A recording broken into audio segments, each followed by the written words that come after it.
Are you a fan of DVDs? Do you watch films via DVD? Oh my God, all the time. I mean, and I love seeing all the DVD extras and the making of the film because I'm always really interested in that.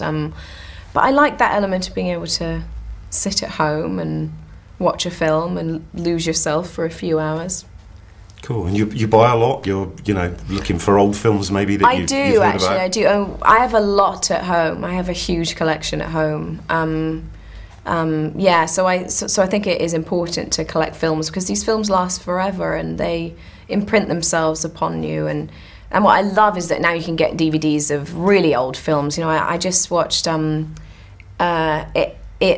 Happened One Night the other day. Clark Gable? Which is perfect. Wonderful. With Claudette Colbert, it was really Wonderful. It was really cool to see that. And yeah, so I love that element of it, that you can get these restored old movies and watch them at home. I'm really trying to watch films that from way back that people have said, you have to see this, I can't believe you haven't seen this, this is a film. So I'm trying to really go way back and watch the old ones. So it's a good way of discovering your film history, sort of thing. Yeah, it is. And so I just kind of like pick out from the selection like a stack like that, and I go downstairs and I watch like 8 of them.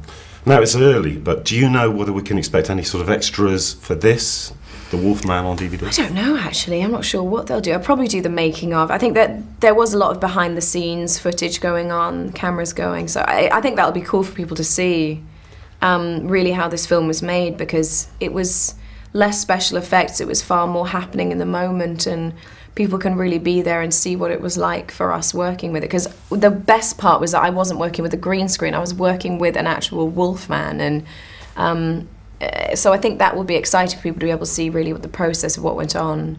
Definitely, it really does lend itself, doesn't it, to telling that story.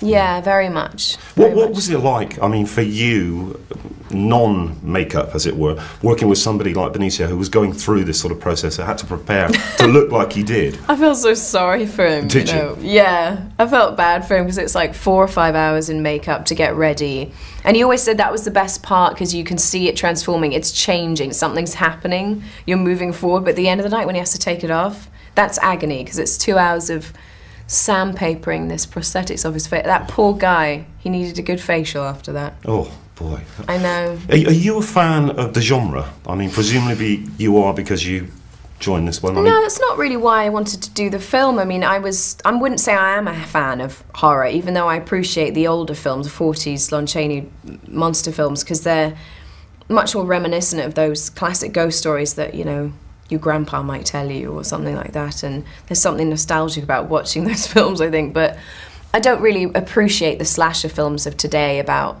human torture and degradation. I have no desire to see it. I don't see what could possibly be beneficial to people watching that. You know, it's that I don't understand morally that whole thing of getting a kick out of seeing someone being tortured by another human being. I don't understand that. But I think with this, the gothic feel to it, the eerie feel, and that the relationships were well developed, and the characters were good. So that's why I was interested in this one. Did you seek out the older versions when you knew you were going to do it? Just for sort of background. I'd seen Dracula a long time ago, but when I saw the original Wolfman and Frankenstein, it was really cool seeing that. Yeah, they are great films, actually. Yeah, they are. Now, what was it like on set on a sort of day-to-day basis? You've got Anthony Hopkins, I know, marvellous guy, legend, and Benicio. Yeah, you're working alongside those two. Are they good collaborators? Are they? Yeah, wonderful. I mean, really, really exciting to work with. Very open, willing to play. You know, you always want co-stars who are willing to dance a bit and sort of be shapeshifters and make the scene come alive in different ways. And that's what I love about the job. When you really are only as good as your co-star in a scene, and so. I was really thrilled to be in scenes with them because they're very alive to work with, you know, if that makes sense. They're sort of really bubbly and they try so many different things. There's nothing staged about what they do. You seem to be going from one genre to another. Is there a plan at work here, Emily? No, that's why there is no plan. That's why I keep going from genre to genre. You know, I don't really have a set idea of what I want or what appeals to me. It's sort of whatever surprises me at the time when I read it.